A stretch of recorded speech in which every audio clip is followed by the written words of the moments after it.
প্রথম দেখাতেই মনে হতে পারে দেশের আকাশ সীমায় উঠছে রাশিয়ান যুদ্ধবিমান MiG-21 অথবা আমেরিকান ফাইটিং ফ্যালকন।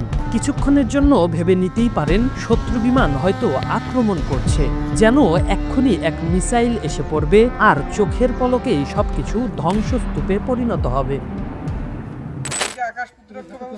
আকাশে উঠতে দেখলে অবিকল যুদ্ধ বিমানের মতো মনে হলেও বাস্তবে শোলা এবং কাঠির সাথে আরও বিভিন্ন সরঞ্জামের সমন্বয়ে তৈরি সিফাতের এই বিমানটি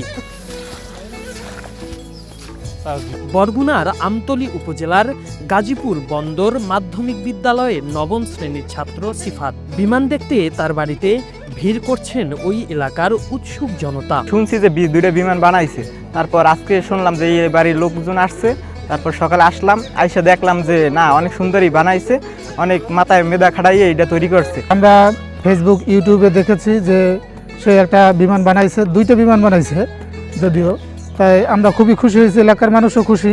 সিফাত ছোটবেলা থেকেই মেধাবী এবং কৌতূহলী ছিল। সে স্বপ্ন দেখত নিজের বানানো বিমান একদিন বাংলাদেশের আকাশে উঠবে। আমার ছেলে ছোটবেলা থেকেই মনে করেন ওই বিজ্ঞান বিষয়ে পড়াশোনা করবে, আর বলছে এই মোবাইল ছাড়ে, মনে করেন আমাকে ওই কারেন্ট ও মনে করেন সমস্যা হইলে ও তাও ছাড়ে, লাইট ছাড়তে এরকম ছাড়তে রাখতে। আর যখন দেখছেন মনে করেন আকাশে বিমান যাইতে আছে, ওর সেদিন রাত্রে ঘুমাইতে না, বলতে আমার স্বপ্ন কবে পূরণ হবে, আমি একদিন বিমান আকাশে উড়বো।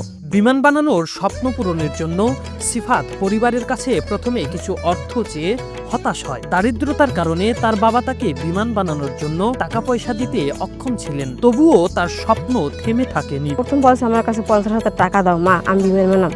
আমি কি বাবা কই পাবো 50,000 টাকা, তোর বাবা দিতে পারবেন না, বলে রাগ করবে। টিফিনের টাকা থেকে আস্তে আস্তে জমিয়ে নিজের স্বপ্ন পূরণের অধ্যায় শুরু করেন সিফাত। পরে ওর বাবা মা এবং আমরা যতটুকু ওর যে খাবার টিফিনের টাকা ওকে গ্রহণ করছে, ওই টাকা পয়সা ও নিজে না খাইয়ে ও অনেক পরিশ্রম করে ওই এর পিছিয়ে ব্যয় করছে। নিজে ওর মা বাবার খরচা দিয়েছে, হ্যাঁ খাই নাই, এইটা কিনে ওই এইটা বানাইতে কালার ফুল পেলেনি বানাইছে আল্লাহ।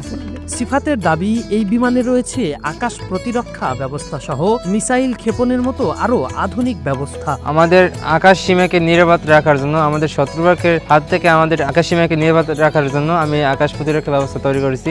তো আমার আকাশ প্রতিরক্ষার ব্যবস্থার ভিতরে আছে রাডার সিস্টেম।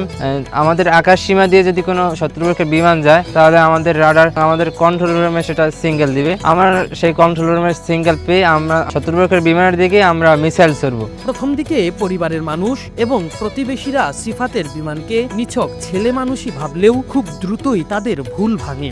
এখন সবাই তাকে নিয়ে গর্ব করেন। এই ছেলে মাটিতে জুটকিয়া একটা প্লেনের সিদ্ধান্ত নেয়। জিজ্ঞেস করছি যে ভাইপো তুমি যে আমাকে উড়িয়ে দেখাতে পারবা? কাকাকু দোয়া করেন, আপনাকে দোয়া বরকতে আমি যেন আপনাকে উড়িয়ে দেখাতে পারি। আমি মনে মনে আসতাম যে ফোলাই যে ইয়ে করে, ফোলাই কি দেখি করে, আবি যে বানায় কি করে, ঠিক আছে। তাই এখন দেখি যে ছেলে যা বানাইতে আছে তা আমার ভালোই লাগছে। ছেলেটা একটা বিমান বানাইছে, প্রথম আমরা মনে করছি খেলনা মনে করি আমরা ভুরুক্ষম করি নাই, পরে তো দেখি আকাশে উঠতেছে বিমান, তখন দেখি চলতে অনেক ভালো চলতে আছে, খুব এখন আমাদের কাছে আরো ভালো লাগে, ভবিষ্যতে আমরা আরো ভালো কিছু চাই ওর দ্বারা। সিফাতের এই অভিনব সৃষ্টিতে গ্রামবাসী ও তার নিজের পরিবারের সদস্যরাও খুশি। যথাযথ কর্তৃপক্ষের সহযোগিতা পেলে হয়তো সে তার কাঙ্ক্ষিত লক্ষ্যে পৌঁছাতে পারবে। কিন্তু অর্থের কারণে যদি সরকার যদি সাহায্য সহযোগিতা করে বা তাহলে আমরা আরো দিক সামনের দিকে আগাইতে চাই। কিন্তু এই জন্য আমাদের বাংলাদেশের একটা গর্ব এবং আমাদের একটা গর্ব।